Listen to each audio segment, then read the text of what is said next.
और विभाग हर वर्ष बाढ़ पूर्व की तैयारी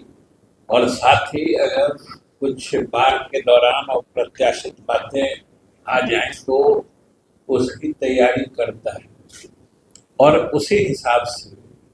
इस वर्ष भी हम लोगों ने बाढ़ पूर्व की तैयारी भी अच्छी की थी, क्योंकि पिछले लगातार 3-4 वर्षों से वर्षापात कम हो रहा था और इस बार शुरू से ही, हालांकि उन लोगों का भी भविष्यवाणी या प्रेडिक्शन रोज रिवाइज होते रहता है, लेकिन मौसम विभाग ने शुरू में ही बताया था कि मानसून अच्छा रहेगा। उस हिसाब से हम लोगों ने तैयारी की थी। फिर तो उनका आता रहा कि फिर कमजोर पड़ा, फिर तेज हुआ। लेकिन हमारे यहाँ जो बाढ़ की स्थिति बनती है वो हम लोगों के यहाँ मानसून की स्थिति से कम प्रभावित होता है। और नेपाल में जो मानसून की स्थिति, नेपाल में जो बारिश होती है उसी से ज्यादा हम लोग प्रभावित होते हैं। और इसीलिए जो इस वर्ष की विशेष परिस्थिति उत्पन्न हुई है वो अभी आपको हमारे प्रधान सचिव महोदय ने ये ग्राफिक्स के माध्यम से भी बताया है और आप देख रहे हैं कि किस कदर पानी का बहाव 4 दिनों में कितना अंतर आया है, कहाँ से शुरू हुआ, कहाँ पहुंचा और कहाँ पर फिर आज भी मतलब कहाँ नीचे आ गया है। और आप सभी जानते हैं कि जो आपको बताया गया है कि इस बार ऐसी स्थिति बनी कि आज मैंने अभी से 2 दिन पहले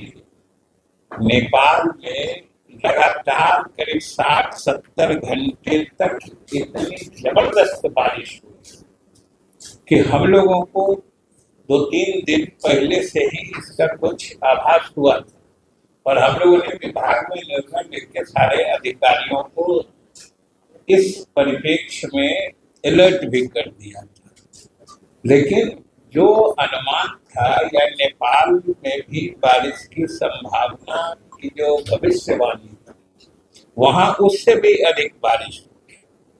नतीजतन क्या हुआ कि समझने की जलस्राव या दबाव इतना अधिक आया है कि अभी पिछले लगभग समझिए कि 50 घंटे, सही आपसे साझा ये भी करना कि पिछले 50 घंटे हमारे लोगों के विभाग के लिए ये बड़े चुनौती भरे और तनावपूर्ण रहे। लगातार जिस ढंग से हमारे अधिकारियों ने नीचे क्षेत्र के पदाधिकारियों और हमारे अभियंताओं पदाधिकारियों से लेकर मुख्यालय में हमारे प्रधान सचिव और जितने अभियंता प्रमुख या अपर सचिव जो प्रशासनिक अधिकारी, सब लोगों ने जो पिछले करीब 40-50 घंटे लगातार स्थिति को यहाँ मॉनिटर किया है, फिर भी स्थिति ऐसी रही कि हम लोगों के राख चाहने के बावजूद पानी का दबाव भी इतना था। अभी आपको बताया कि लगभग जितनी नदियां नेपाल से आती है पश्चिम में घाघरा गंडक से ले और बीच के हिस्से में होते सबसे ऊपर की ओर जाइए तो कोसी महानदा बेसिन तक ये अभी तक का एक तरह से सारे रिकॉर्ड टूट गए और आने वाले दिनों में अब एचएफएल जो होता है अधिकतम पानी आने का संदर्भ साल या संदर्भ बिंदु जो होता है अब सब दिन ये 24 ही रहेगा। 2024 में अभी जितना भी आपको बताए कि चाहे कोसी का हो गंडक का हो, सब में जो पिछला रिकॉर्ड था उस सब से हम लोग आगे बढ़ गए। अब इन्होंने बताया कोसी में डिस्चार्ज की हालत इन्होंने बताई कि जो 1968 जो मतलब 7 लाख करीब 70,000 के आसपास डिस्चार्ज आया।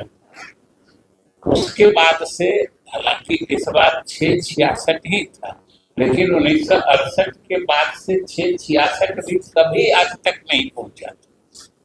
ये हालत है, मतलब 56 साल का सर्वाधिक जलसा इस बार आया।